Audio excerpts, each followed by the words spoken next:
열왕기하 20장 1절에서 6절까지 말씀을 봉독해 드립니다. 열왕기하 20장 1절에서 6절까지의 말씀입니다. 그때에 히스기야가 병들어 죽게 되매 아모스의 아들 선지자 이사야가 그에게 나와서 그에게 이르되 여호와의 말씀이 너는 집을 정리하라 내가 죽고 살지 못하리라 하셨나이다. 히스기야가 낯을 벽으로 향하고 여호와께 기도하여 이르되 여호와여 구하오니 내가 진실과 전심으로 주 앞에 행하며 주께서 보시기에 선하게 행한 것을 기억하옵소서 하고 히스기야가 심히 통곡하더라. 이사야가 성읍 가운데까지 이르기 전에 여호와의 말씀이 그에게 임하여 이르시되 너는 돌아가서 내 백성의 주권자 히스기야에게 이르기를 왕의 조상 다윗의 하나님 여호와의 말씀이 내가 네 기도를 들었고 내 눈물을 보았노라. 내가 너를 낫게 하리니 내가 3일 만에 여호와의 성전에 올라가겠고 내가 내 날에 15년을 더할 것이며 내가 너와 이 성을 아수르 왕의 손에서 구원하고 내가 나를 위하고 또 내 종 다윗을 위함으로 이 성을 보호하리라 하셨다 하라 하셨더라. 오늘 본문인 열왕기하 20장에는 히스기야의 기도가 기록되어 있습니다. 그는 죽을 병에 걸렸고 이사야를 통하여 하나님으로부터 최후 통첩을 받습니다. 죽음을 준비하라는 것이었죠. 히스기야는 눈물로 기도하고 응답을 받아냅니다. 그는 병도 낫고 수명도 15년이나 연장을 받습니다. 이 일은 아마도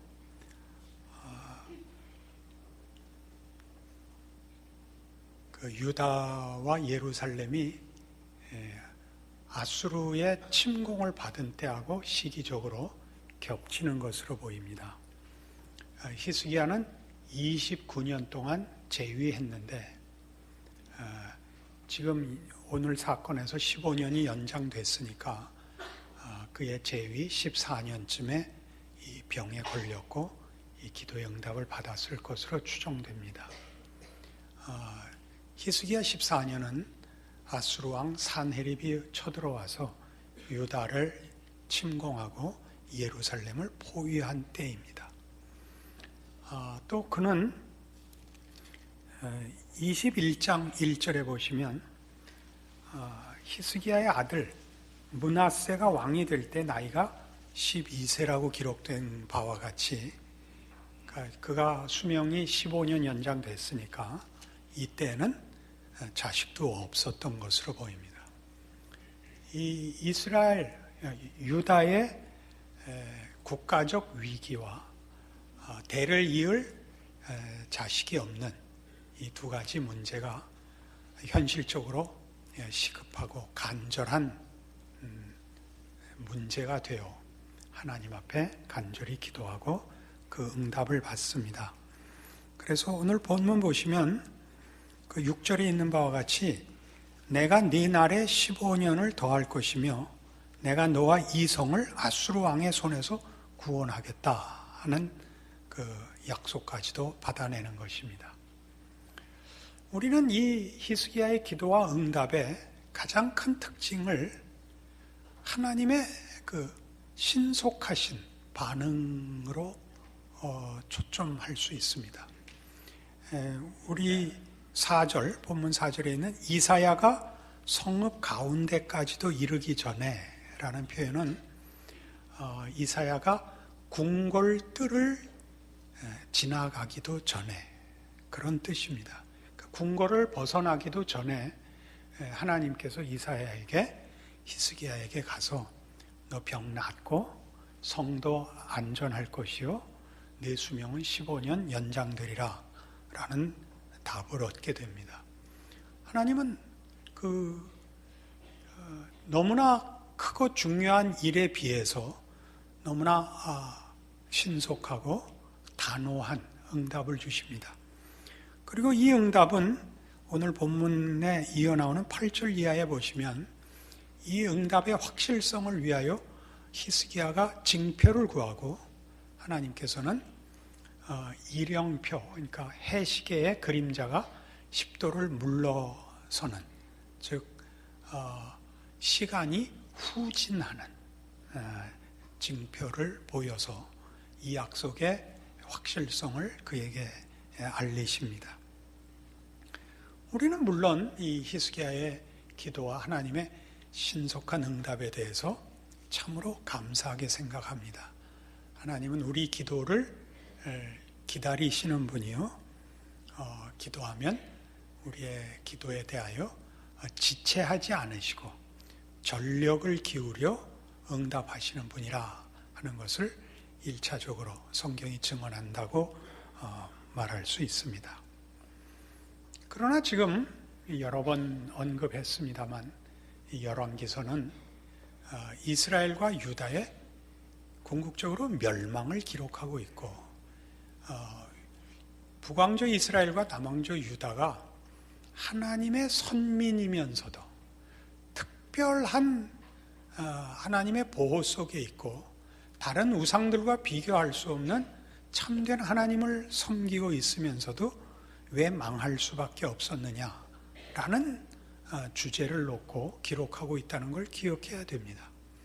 그리고 그 문제는 지금 당시 열왕기서의 1차 독자가 되는, 1차 청중이 되는 포로된 이스라엘 백성들에게 참으로 중요한 관심사일 수밖에 없습니다.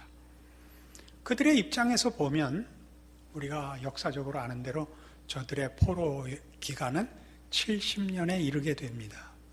하나님을 모르는, 그리고 우상을 섬기는 이방 민족들에게 유일하신 하나님, 창조주 하나님, 출애굽을 허락하신 하나님, 약속의 땅으로 저들을 부르신 하나님의 선민들이 이렇게 맥없이 팔릴 수 있는가, 쫓겨날 수 있는가, 또 그 문제로 인하여 하나님 앞에 얼마나 많이 기도했겠습니까? 그러나 포로 기간이 70년에 이르도록 그 응답이 없었던 현실 속에서 히스기야의 이 기도와 그 응답은 사실 그들에게 충격일 수 있습니다. 이 문제는 현실적으로도 사실 예수를 믿는 모든 성도들에게, 어떤 이들에게는 당연한 증거이고 어떤 이들에게는 충격입니다. 저는 충격파입니다. 충격파라는 게 무슨 뜻인지 여러분 아실 겁니다.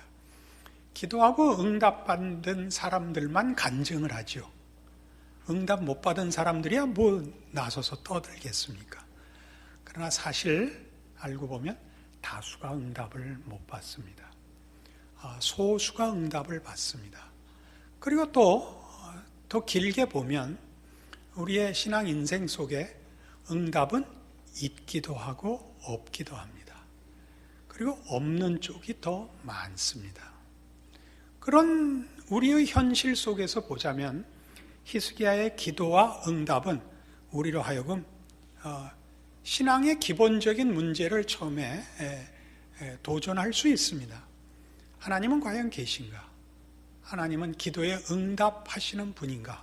라는 기본 문제에 대하여 도전을 던질 수 있지만, 그걸 지나고 나면 도대체 어떤 기도에는 하나님이 응답하시고 어떤 기도에는 응답하시지 않는 그 기준은 뭔가? 라는 데까지 오게 됩니다. 그래서 우리는 오늘 그 두 번째 문제, 어떤 기도에 응답하시고 어떤 기도에는 응답하시지 않느냐라는 초점을 가지고 이 문제를 다룰 필요가 있습니다. 요한복음 14장으로 갑니다. 신약성경 요한복음 14장 9절입니다. 예수께서 이르시되 빌립아, 내가 이렇게 오래 너희와 함께 있을 때 네가 나를 알지 못하느냐? 나를 본 자는 아버지를 보았거늘 어찌하여 아버지를 보이라 하느냐? 내가 아버지 안에 거하고 아버지는 내 안에 계신 것을 네가 믿지 아니하느냐? 내가 너희에게 이르는 말은 스스로 하는 것이 아니라 아버지께서 내 안에 계셔서 그의 일을 하시는 것이라. 내가 아버지 안에 거하고 아버지께서 내 안에 계심을 믿으라. 그렇지 못하겠거든 행하는 그 일로 말미암아 나를 믿으라. 내가 진실로 너희에게 이르노니 나를 믿는 자는 내가 하는 일을 그도 할 것이요 또한 그보다 큰 일도 하리니 이는 내가 아버지께로 감이라. 너희가 내 이름으로 무엇을 구하든지 내가 행하리니 이는 아버지로 하여금 아들로 말미암아 영광을 받으시게 하려 함이라. 우리는 13절에 주로 붙들려 있습니다. 주의 이름으로 무엇을 구하든지 응답을 받는다 하는데 우리는 붙들려 있죠. 그러나 우리가 언제 예수 이름으로 기도하지 않았다든가 히스기야 같이 간절히 기도하지 않아서 응답을 못 받는 것은 우리 경험상 아닙니다. 우리도 정말 뼈가 저리게 기도하고 예수의 이름으로 간절히 기도하지만 응답을 받지 못하는 때가 허다합니다. 여기서 말하는 내 이름으로 구하라는 그 앞에 있었던 나를 믿는 자는 내가 하는 일을 그도 할 것이요 를 빼놓고는 이해할 수 없습니다. 우리의 구함은 예수 그리스도께서 가신 길을 기준으로 삼고 내용으로 삼아 구해야 하는 기도인 것입니다. 예수 그리스도가 걸으신 길은 일반 모든 인생과 방불한 이 땅에 발을 딛고 험난한 인생을 사는 것입니다. 고단한 삶을 사는 것이죠. 그러나 그 인생은 그 앞에 있었던 것 같이 10절에 보는 대로 내가 너희에게 이르는 말은 스스로 하는 것이 아니라 아버지께서 내 안에 계셔서 그의 일을 하시는 것입니다. 그러니까 예수 그리스도의 성육신의 신비는 하나님께서 하나님의 일을 말하자면 한 인간과 함께 현실 속에서 이루어 나가신다는 사실입니다. 우리는 기도라는 것을 종종 하나님께 우리의 사정을 아뢰고 우리의 소원을 간절히 구하는 데까지가 기도라고 생각을 합니다. 그러면 이제 하나님이 그 전능하신 능력으로 또 우리의 진심에 감동하셔서 결과를 주셔야 되는 것으로 종종 쉽게 생각합니다. 그러나 예수님의 이 말씀은 우리가 해야 하는 기도는 우리의 인생을 바치는 것이라고 가르칩니다. 인생을 바친다는 것은 하나님께서 그 뜻을 하늘에서 정하신 것이 이 땅에 이루어지도록 하는 구체적인 시공간과 그 시공간을 걸어가는 우리의 존재를 말합니다. 이런 의미에서 신앙은 성경과 현실이라는 두 개의 텍스트를 가집니다. 이 텍스트라는 것은 우리말로 번역할 때 교과서라 그러기도 하고 본문이라고도 하는데 설명을 하면 뜻이 분명해질 것입니다. 성경이 우리의 텍스트라는 것은 성경은 하나님이 누구시며 그의 약속이 무엇인가를 가르치는 것이 성경입니다. 그런 의미에서 우리 신앙의 그것은 교과서고 본문입니다.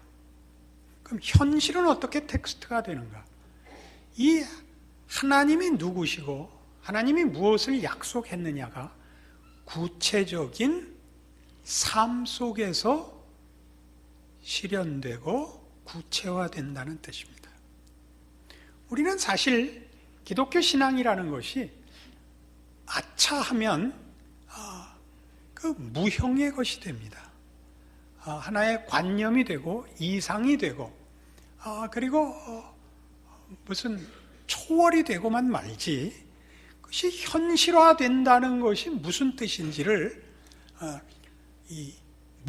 물리적으로는 전혀 납득을 안 하려고 듭니다. 그러니까 우리가 생각하는 기도의 응답은 현실을 바꿔주는 것. 그렇게만 생각하지 현실 속에서 이루어지는 것이라고는 생각하지 않습니다.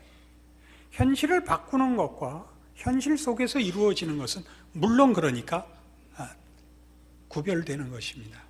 현실을 바꾸라는 것은 환경과 조건을 바꿔달라는 것이고, 현실 속에서 이루어진다는 것은 이 곤고한 인생을 사는 한 인격과 영혼이 하나님의 사람으로 현실을 수용하고 극복하고 채우는 것을 말합니다. 여기가 어렵지요. 하나님께서 우리의 기도에 응답하시는 방식은 그런 의미에서 세상을 변화시키는 것이 아니라 믿는 영혼, 믿는 인격을 변화시킵니다. 우리는 시편 23편에서 가장 좋은 예를 찾을 수 있는데, 다윗이 고백한 이 시는 여러분 잘 아시는 참으로 놀랍고 놀라운 고백입니다. 여호와는 나의 목자시니 내게 부족함이 없으리로다. 저가 나를 푸른 초장으로 인도하시며 쉴 만한 물가로 인도하시고 내 영혼을 소송시키시고 자기 이름을 위하여 의의 길로 인도하십니다. 내가 사망의 음침한 골짜기로 다닐지라도 해를 두려워 아니합니다. 그러나 이것은 무슨 목가적이고 행복한 인생을 산 사람의 고백이 아니라 그 누구보다도 처절한 인생을 산 사람의 자기 인생에 대한 신앙적 이해입니다. 잘 아시는 대로 다윗은 이스라엘의 구국 영웅이었으나 사울 왕의 미움을 사서 목숨을 보존하기 위하여 그 생애의 대부분을 도망 다녀야 됐던 사람입니다. 그는 나중에 정말 도망갈 데가, 피할 데가 없어서 적국인 블레셋으로 도망을 갔었습니다.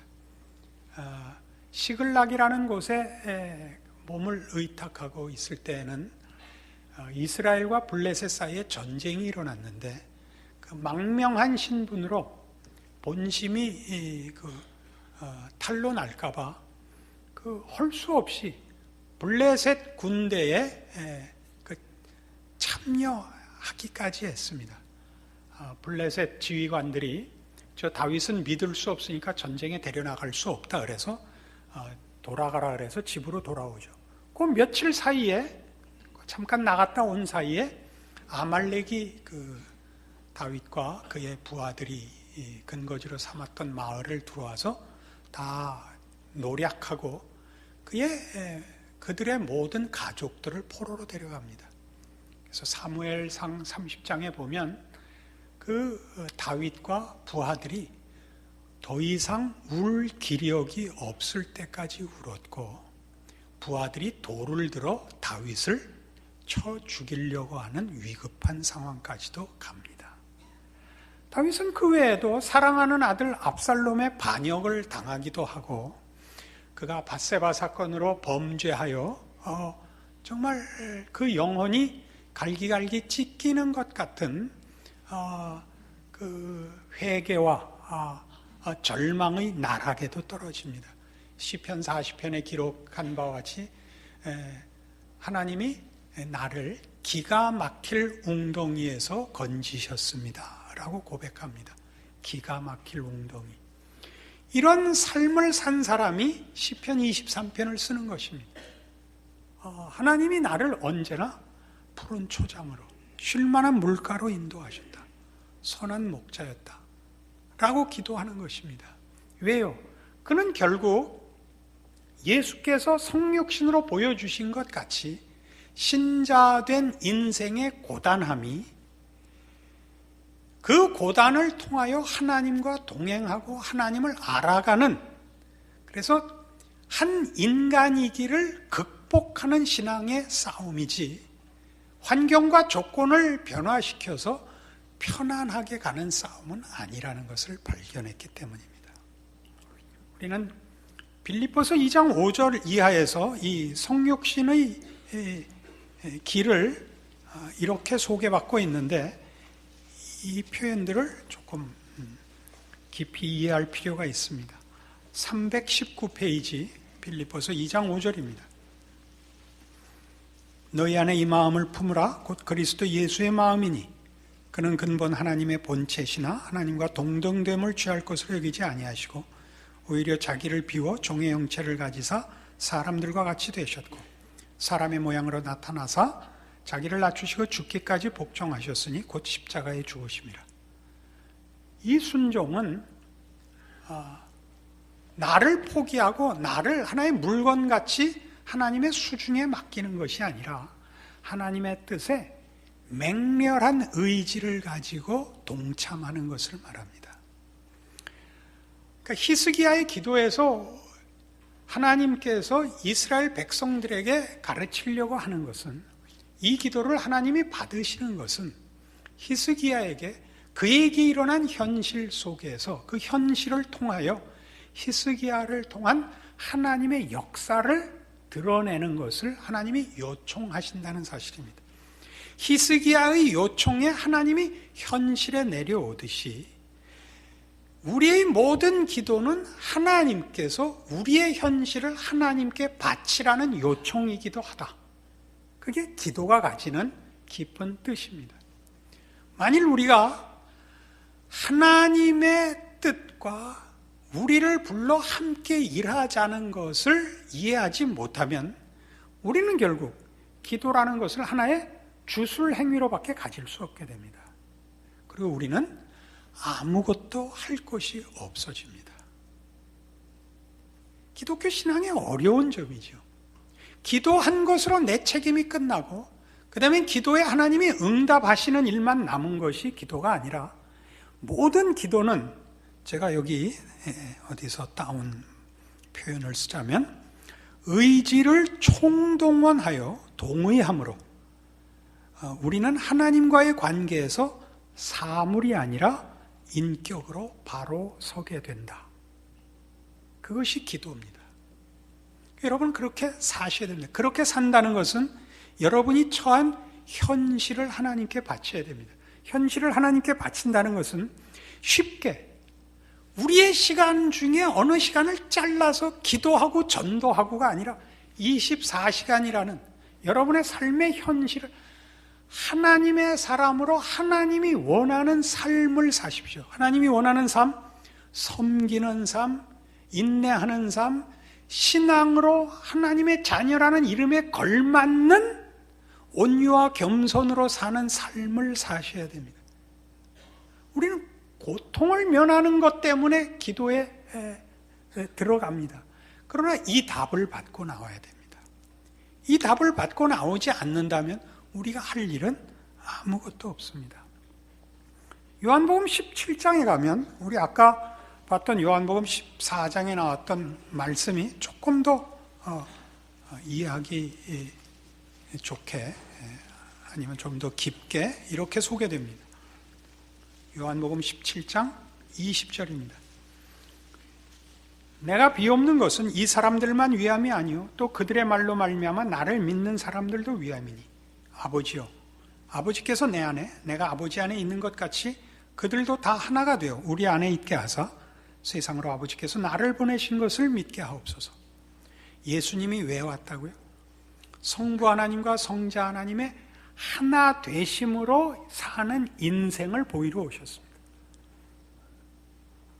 우리는 우리의 인생을, 성육신의 인생을 살게 되는데, 성육신의 인생이란 뭐냐면 내 인생을 나 혼자 살지 않고 이 인생을 하나님을 모시고 하나님의 뜻을 이루기 위하여 삽니다. 하나님의 뜻을 이룬다는 것은 아주 깊은 의미에서입니다.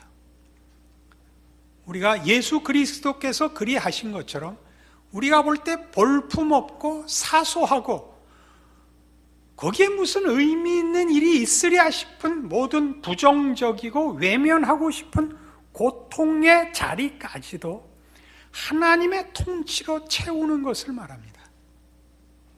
여러분에게 일어나는 모든 현실을 하나님이 끌어안으시는 영역으로 하나님 앞에 바치셔야 됩니다. 그것이 기도입니다. 우리는 1차적으로 우리에게 일어나는 인생과 현실이 하나님이 우리 보고 걸으라 하는 인생이라고 수용해야 됩니다. 이것이 우리를 운명론으로 붙잡는다는 뜻은 아닙니다. 우리는 가난하거나 고통스러운 것이 우리의 운명이다 이렇게 받아들이는 것이 아니라 더 나은 자리까지 갈 의욕과 소원을 얼마든지 가질 수 있고 그래야 마땅한데 이 자리를 채워 넘어가야 된다고 믿는 것입니다. 왜냐하면 모든 자리는 그것이 어느 자리가 더 나은 것이 아니라 어느 자리가 더 중요한 것이 아니라 주어진 자리를 하나님의 사람으로 하나님을 모시고 예수 그리스도가 그리하신 것 같이 시공을 우리가 걸어 나아가서 하나님께 바치지 못한다면 우리는 우리의 인생을 하나님의 사람으로 살아내지 못하는 것이 되기 때문입니다. 차고 넘쳐서 물이 흘러가듯이 우리는 우리에게 주어진 현실을 채우고 더 나은 대로 더 큰 일로 쓰임받을 수 있습니다. 성경이 얘기하는 바와 같이 작은 일에 충성하는 것이 1차적인 것입니다. 그러니까 신앙생활이란 따지고 보면 다른 사람들에게 나 이만저만한 일이 있었는데 하나님이 이렇게 나를 도와줬어 라고 얘기할 수 있습니다. 그러나 하나님을 우리가 모시고 살아보면 신앙 인생은 그것은 언제나 시작입니다.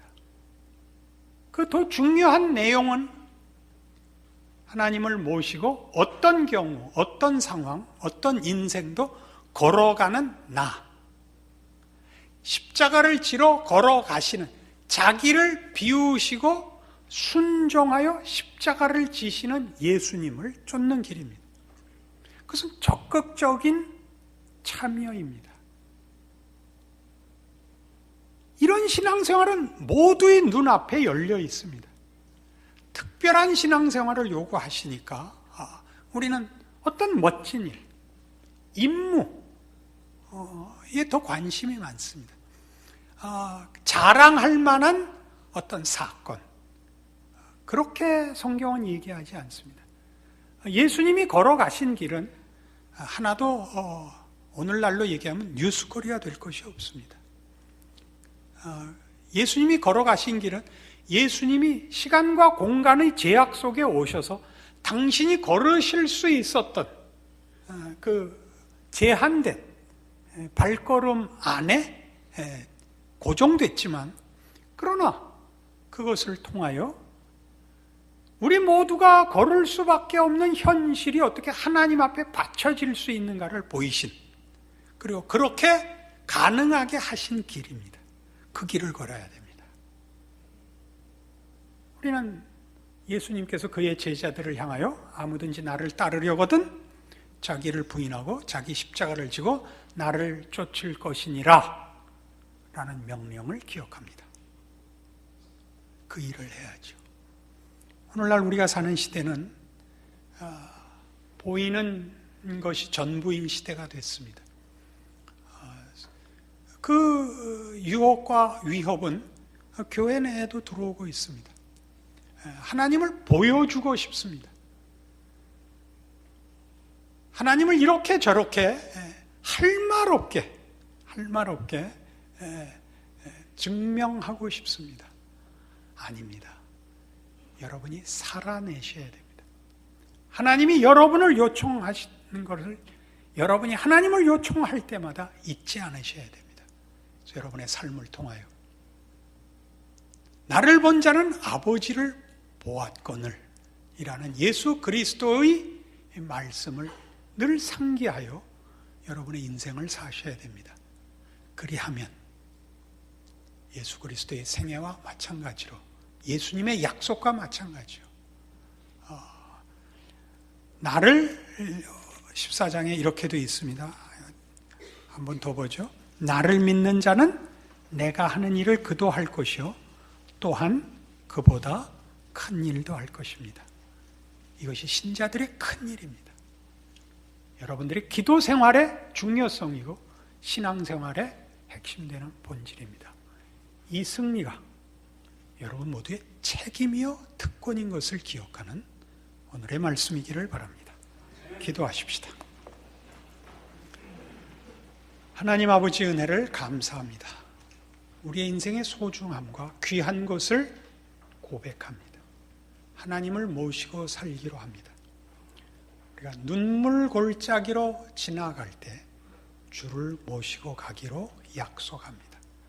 울어야 될 때 울기로, 한숨 쉬어야 될 때 한숨 쉬기로.